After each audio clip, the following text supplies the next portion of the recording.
Alara stood at the edge of the grand ballroom, her hands trembling beneath the silk folds of her gown. The chandeliers glimmered above her, casting fragile sparks of light on the polished marble floor. Musicians played a gentle waltz, and the nobles whispered behind gilded fans, their eyes filled with expectation, or something sharper, something cruel. Today was meant to be her wedding day, the start of a life she had dreamed of, but a storm of betrayal had been gathering quietly, waiting for the perfect moment to strike. Her heart fluttered as she searched for Prince Darius, the man she had been promised to, the man she thought she knew. But when his eyes met hers across the room, there was no warmth, no recognition, only cold indifference. A murmur spread through the crowd like wildfire. The prince had abandoned her. He would not claim his bride. He would not honor their vows. Alara's breath caught.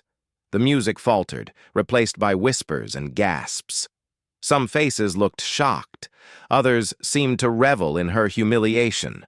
She wanted to vanish, to disappear beneath the ornate tapestries and gilded pillars. But before she could move, a herald stepped forward, his voice carrying through the stunned silence.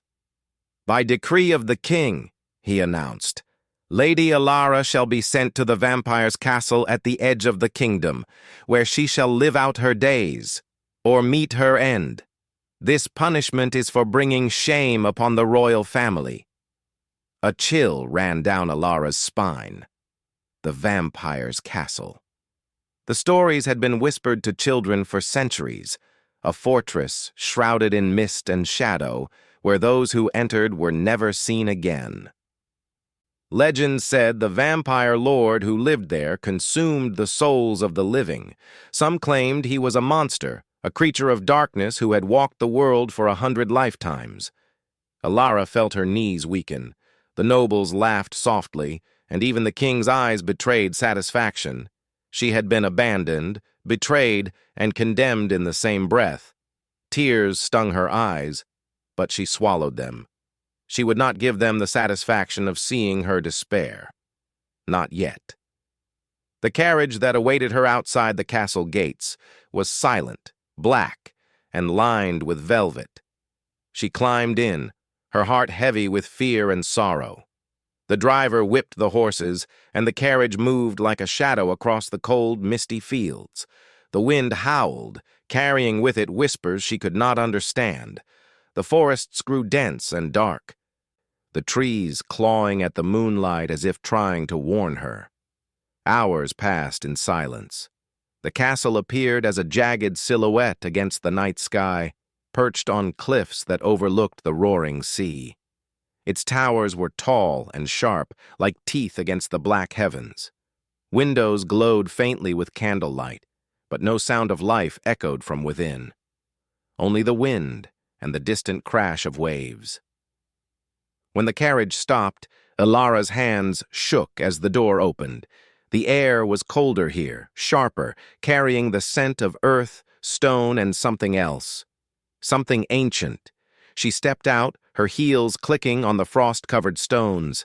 The gates swung open with a groan, and she walked into the castle, each step echoing in the cavernous hall. She expected darkness, silence, perhaps even death, but the hall was vast and empty, decorated with portraits of pale, grim faces whose eyes seemed to follow her. The tapestries depicted battles, strange creatures, and scenes she could not understand.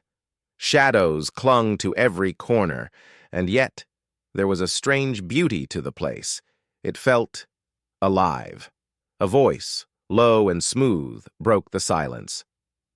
"Welcome, Lady Alara." She spun around, searching for the source, but saw nothing. "Who's there?" she whispered. From the shadows, a figure stepped forward. Tall, pale, with eyes that seemed to hold centuries of secrets. He moved like a predator and a prince at the same time. His hair was black as midnight, his gaze piercing yet unreadable. He wore a long coat that brushed the floor, and his presence filled the hall as though he owned not just the castle, but the very air itself. "I am Kalen," he said, his voice calm, almost musical, yet carrying the weight of countless years. "I have waited for you." Alara froze. "Waited for me?" she repeated, unsure if fear or disbelief should dominate her voice. Kalen's eyes softened, but only slightly, enough to make her pulse quicken. "A century," he said simply. "A century I have waited for the soul that could awaken me. And now, you are here." Her mind spun. A century? This was impossible. And yet there was an undeniable gravity to his presence, something that both terrified and drew her in. I don't understand," she stammered. "Why me? Why wait all this time?" Kalen's lips curved into a faint, almost sad smile. "Because you were always meant to come. You are the one who can break the solitude that has bound me. You are the spark I have longed for." Alara's fear warred with something else, something deep inside her she did not want to name. It was curiosity, fascination, and a strange, magnetic pull toward him. But she reminded herself of the stories: vampire, predator, danger. She had been sent here to die. He was not human. Kalen observed her carefully, as if reading her thoughts. "Do not fear, Lady Alara. You are not my prisoner, unless you choose to be." The words made her uneasy. Freedom here seemed fragile. She wandered further into the castle, exploring long halls lined with ancient books, tapestries, and relics of a past she could not imagine. Every corner seemed to breathe, every shadow moved with silent life. She found a frozen clock in one of the chambers, its hands unmoving but its face pulsating faintly, like a heartbeat. In that moment, she realized the castle was no ordinary place. Magic lingered in the air, subtle, powerful, and old. She could feel it brushing against her skin, tugging at something she could not name. Days, or perhaps nights, for time seemed strange here, passed. Kalen appeared sometimes, watching her from the shadows, guiding her subtly but never forcing. He never spoke of his hunger, his curse, or the full extent of his power. And yet, in his presence, Alara felt a strange safety, a warmth that contradicted every warning she had ever heard. Despite herself, she began to speak to him, at first in whispers, then in conversation. "Why do you linger in this castle?" she asked one evening, standing by a window that looked out over the stormy sea. Kalen's eyes followed the lightning across the waves. "I linger because the world outside has forgotten me, because I cannot leave until the one I have waited for comes." "Why wait for me?" she asked, her voice trembling. "Why not someone else?" "Because you are the only one who can see me without fear," he said softly. "The only one who can awaken me without breaking yourself." Ilara's chest tightened. She wanted to flee, to deny the strange pull she felt, but something in Kalen's gaze anchored her. He was not the monster of the stories, he was more, something broken, ancient, and longing. One night, a storm raged outside. The wind tore through the towers, and rain lashed against the windows. Alara wandered into the main hall, drawn by a whisper of movement. There, amidst the shadows, Kalen waited. His eyes glimmered with something she could not name. "You should not wander alone during a storm," he said. "I'm not afraid," she replied, though her voice was small. "You should be," he said softly, stepping closer. "Yet you are drawn here anyway. Why?"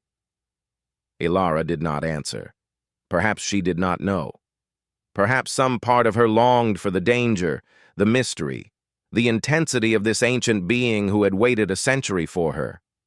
Kalen studied her for a long moment. Then, without warning, he extended his hand. "Come," he said. "There is something you must see." She followed him through winding corridors and spiraling staircases until they reached the highest tower. There, beneath the storm-lit sky, stood an ancient mirror framed in blackened silver. Kaelin gestured for her to look. The reflection that stared back was not entirely hers.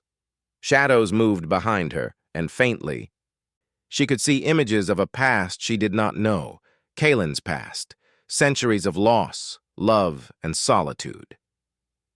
"He has waited a century for me," she whispered to herself. "But why?" Kaelin's voice was behind her, soft, almost a caress. "Because in all that time, no other soul could reach me, no other heart could withstand the weight of eternity and remain unbroken. And now, you are here." Alara turned to him, her fear mingling with something dangerous, hope, fascination, even desire. I don't know if I can do this," she admitted. "You do not have to choose yet," Kaelin replied. "But know this. The moment you step fully into my world, nothing will ever be the same. Not for you, not for me." A flash of lightning illuminated his face, pale and beautiful, tragic and terrifying all at once. The wind howled like a chorus of lost souls. And in that moment, Alara realized she had crossed a threshold she could never return from. Kaelin reached out, and for the first time, their fingers brushed. It was electric, a spark that seemed to ignite centuries of waiting. She felt a warmth she had not known, a pull toward him she could not resist. "I've waited for you," he whispered again, closer this time, his voice like silk over steel. "A century. And now, I will not let you go."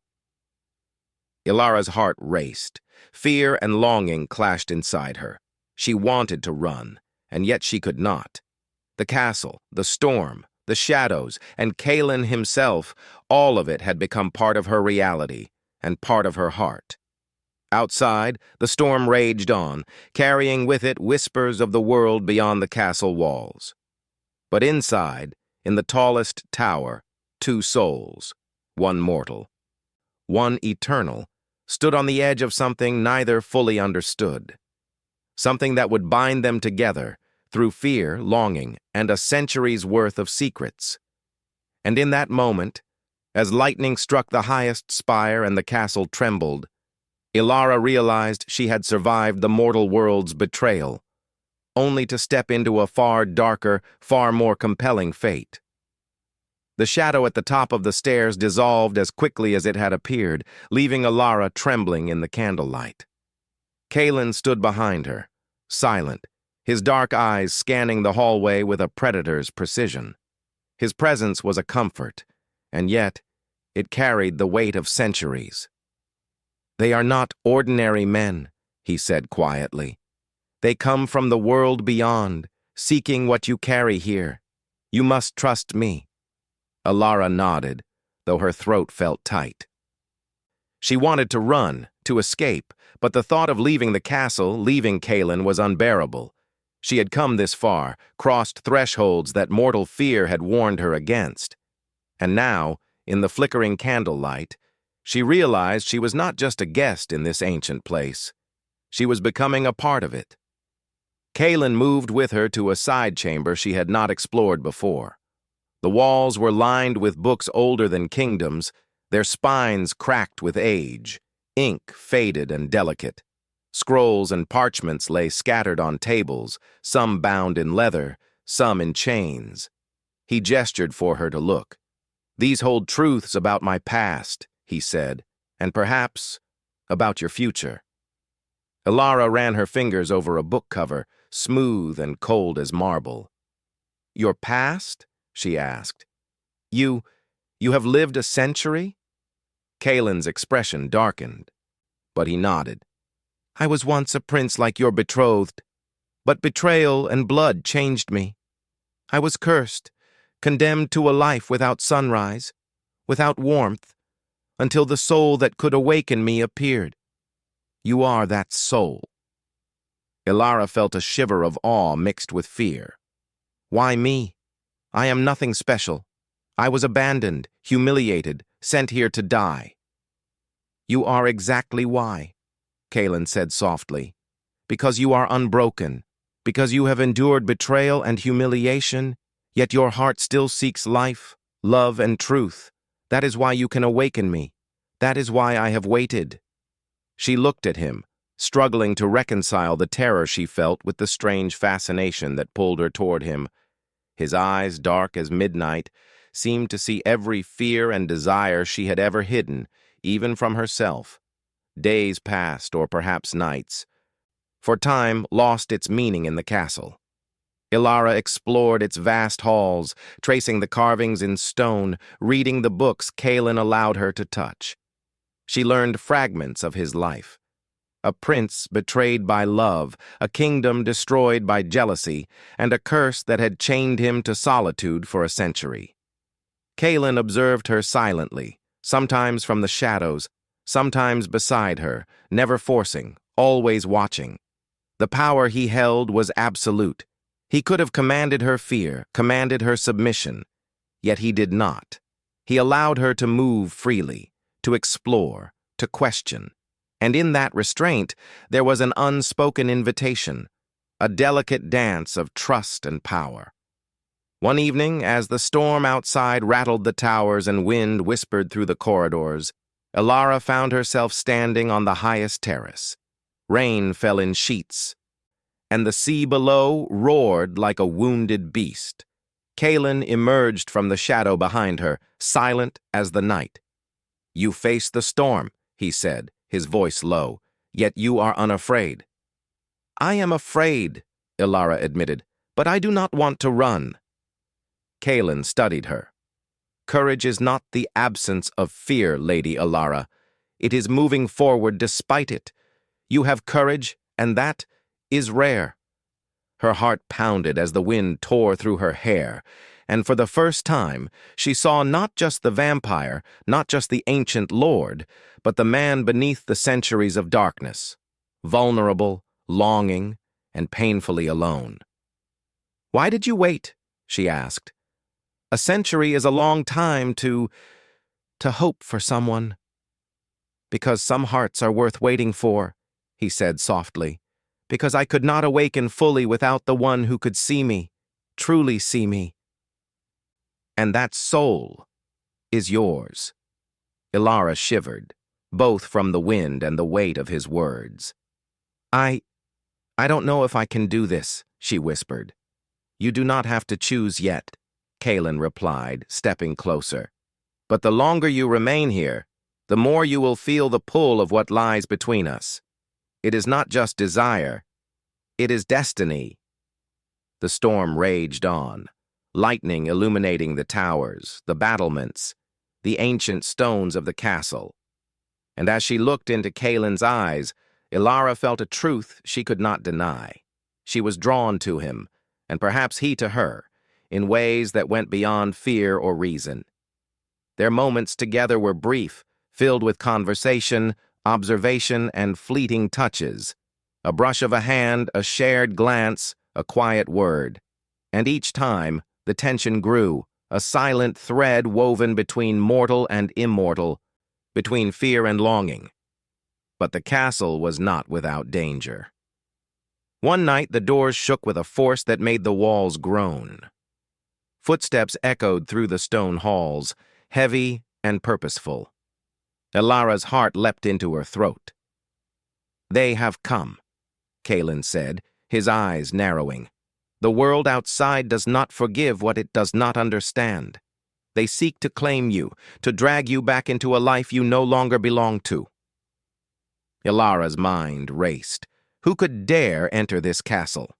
The thought of facing mortal men armed with fear and hatred made her pulse quicken, but she looked at Kaelin, standing like a shadowed guardian, and she felt a flicker of courage. "We face them together," he said, "but you must trust me completely." Ilara nodded. "I trust you." The intruders emerged from the shadows, men of the mortal world, their eyes wide with greed and fear. Among them, she recognized one face, Prince Darius, her former betrothed. He had come not to rescue her, but to reclaim her, to restore his own pride and shame her further. Darius's gaze fell on her, and a cruel smile touched his lips. "You belong to me," he said. "No curse, no castle, no monster can change that." Kalen stepped between them, his presence a wall of shadow and power. "You belong to no one but yourself," he said, his voice low and dangerous. "Step back, or leave with what remains of your pride, shattered." The mortal men hesitated, sensing the force in Kalen, the centuries of power in his being. Lightning flashed, illuminating his pale face, sharp features, and eyes that burned like twin stars. And in that moment, Ilara understood. She was no longer the abandoned bride of the mortal court. She was here, in this castle, standing beside an ancient power she did not yet fully comprehend.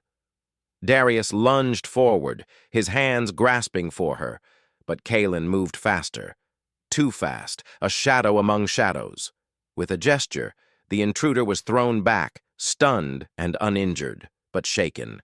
The others fled, fear rooting them to the ground until the halls were silent once more.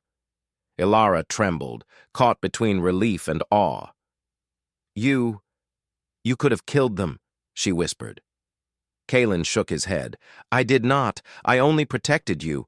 Life, even fragile life, must be respected. Power without restraint is cruelty." Her heart raced, a strange warmth spreading through her chest. She had seen his strength, his control, his care. And despite the fear, she felt drawn to him, pulled by something deeper than fascination, something ancient, almost fated.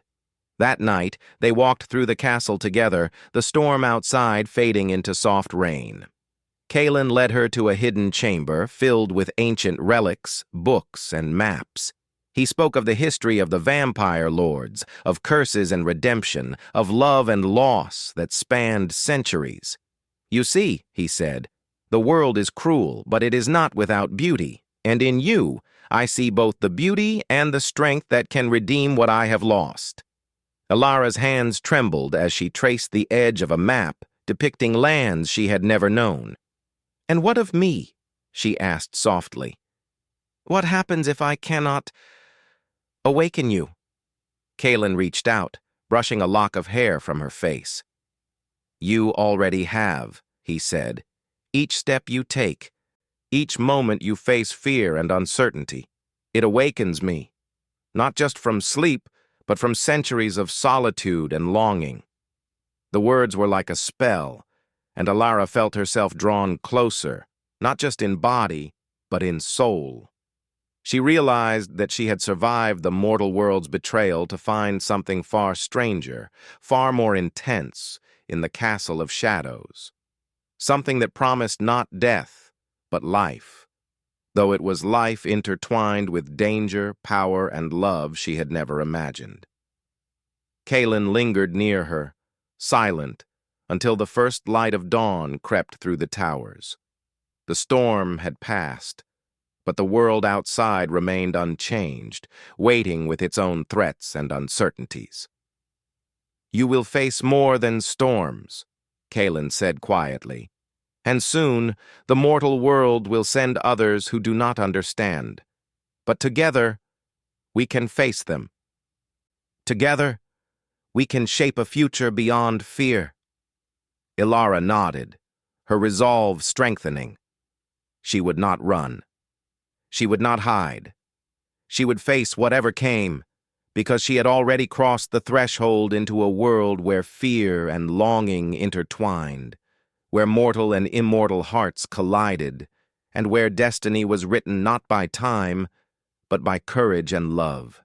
And as she stood beside Kalen, she felt the first stirrings of something she had never known: trust, hope, and a strange, undeniable pull toward a man who had waited a century for her. The horn's echo lingered in the vast halls of the castle, vibrating through the stone walls and Kalen's chest. Ilara stood beside him, her hand barely brushing his, but the touch was enough to steady her heart. She could feel the weight of centuries in his presence, the sorrow, the longing, and the power. But now, facing this new threat, she understood the truth. She had become part of this world and part of him. Kalen's eyes, dark and stormy, scanned the horizon through the castle's towers. "It is not human," he said softly. "This creature, it has waited as long as I have, and it knows your soul is here." Ilara's fingers tightened around his. Fear clawed at her, but alongside it came a courage she had never known. She had survived betrayal, abandonment, and exile. She had faced the vampire of legends, and now she would face what even he seemed wary of. "What do we do?" she asked, her voice trembling but firm. Kalen's gaze softened on her for a brief moment. "We face it together. But you must remember, trust is our greatest weapon. Fear will betray us, but together, we are stronger than time itself." The creature arrived as dusk fell, a shadow across the cliffs and forests surrounding the castle. It was immense, its form shifting between smoke and solid darkness, with eyes that burned like coals. Its roar shook the air, and the ground trembled beneath its weight. It was older than memory, older than legend, a force that had slept while Kalen waited for Ilara. Ilara shivered, but did not falter. She looked to Kalen, who moved with a grace that belied centuries of slumber. He extended his hand. "Stay close. Let the bond between us guide you." She nodded and stepped forward, letting the warmth of his hand remind her that fear was not power over her. The creature's shadow grew closer, tendrils of darkness reaching toward the castle walls. Kalen's eyes glowed faintly, an ancient power stirring in his veins. "You must see me fully," he whispered. "Not as the legend, not as the shadow. See me as I am, and let that trust awaken the rest of my strength." Ilara closed her eyes for a moment, inhaled deeply, and looked at him. She saw the centuries of pain, the loneliness, the longing for a single soul who could understand him. And she saw the man who had waited, not for revenge or power, but for love. "I see you," she said, her voice steady. "All of you, and I trust you." Kalen's hand gripped hers, and in that instant, a surge of light and energy spread through the castle. The creature shrieked, recoiling from the force that now radiated from him. It was not just his power, it was their power, born of trust, courage, and shared purpose. The battle was both violent and silent, a clash of shadows and light that twisted through the castle halls. Kalen moved like wind, striking with precision, while Ilara followed his lead, her instincts guided by his strength. She discovered that even as a mortal, she could affect the magic of the castle, her heart and courage amplifying his own centuries-old power. The creature roared again, striking at the castle's walls. Stone cracked and splintered, but Kalen stood unwavering. "Hold fast!" he called to Ilara, his voice carrying over the chaos. "Your courage is my shield!" Ilara felt a rush of determination. She had been abandoned, sent to die, and yet here she was, alive, fighting alongside a being of legend. She let the fear wash over her, then let it go, and in that release, she felt the energy of the castle respond. The shadows that had once seemed ominous now bent to her will, guiding Kalen's strikes and reinforcing the walls against the creature's assault. For a moment, the world seemed to hold its breath. The storm outside and the darkness of the creature's form collided, a swirl of chaos and magic. And then, with a final desperate roar, Kalen struck, his power concentrated through the bond they shared. The creature shuddered, shrieked, and dissipated into mist, leaving the castle silent but trembling. Ilara collapsed to her knees, exhausted and trembling. Kalen knelt beside her, his hands gentle on her shoulders. "You were magnificent," he whispered, his voice low and reverent. "Without you, I could not have done this. Without your courage, I would have failed." Tears ran down her cheeks, not from fear, but from relief, awe, and something deeper she could not yet name. I was so afraid, she admitted. And yet you stood, Kalen said, his eyes meeting hers. That is what makes you extraordinary. That is what has awakened me, not fully, not yet, but enough to see that a century of waiting was worth every moment. The castle seemed to breathe around them, the shadows retreating into corners, the wind softening, the storm dissipating. The ancient halls no longer felt empty or lifeless. They felt alive, imbued with their shared courage, their shared bond. Kalen led Alara to the highest tower, the place where she had first seen the storm and the mirror that reflected centuries of his solitude. "Look," he said, gesturing toward the mirror. Alara gazed into it, expecting only her own reflection. But the mirror shimmered, revealing Kalen's life in fragments, his childhood, the betrayal, the curse, the centuries of waiting. And then her own reflection appeared beside his, intertwined with his, a symbol of their union, their shared strength, and the future they could build together. "I see us," she whispered. "I see possibility. I see hope." Kalen's lips curved into a faint, almost tender smile. "Hope is what I have lacked most," he said. "And now, you have given it to me." They stood together in silence, the wind soft around them, the first light of dawn creeping over the horizon. It was a new day, a new beginning. The castle, once a place of isolation and fear, now felt like a home, because they had faced the darkness together, because they had trusted one another. Alara looked up at him. "What now?" she asked softly. Kalen took her hand in both of his. "Now, we live, together. But always remember, this world will test us.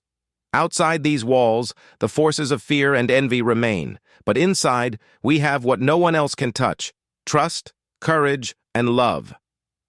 Alara nodded, her heart swelling. "I am ready," she said. "I will face whatever comes. With you." Kalen lifted her hand to his lips, pressing a gentle kiss to her knuckles. "Then we begin," he said, "not as vampire and mortal, not as legend and bride, but as equals, as partners, as something eternal." The castle seemed to respond, the halls glowing faintly with light, the shadows retreating, the wind whispering like a chorus of approval. For the first time in centuries, Kalen did not feel the weight of endless waiting.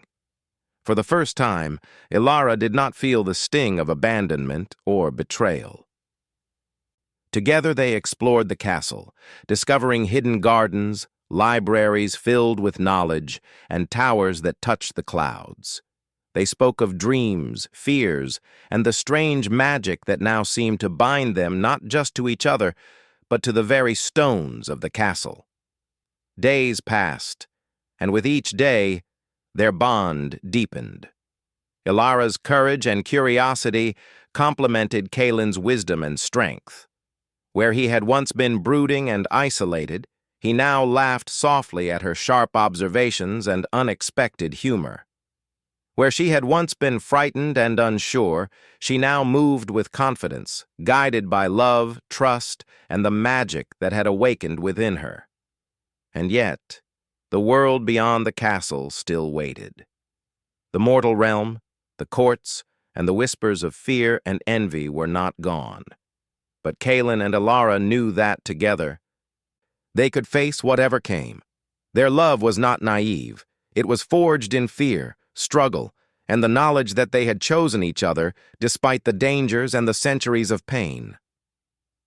One evening, as the sun dipped below the horizon, casting the towers in gold and crimson, Kalen led Alara to the terrace once more.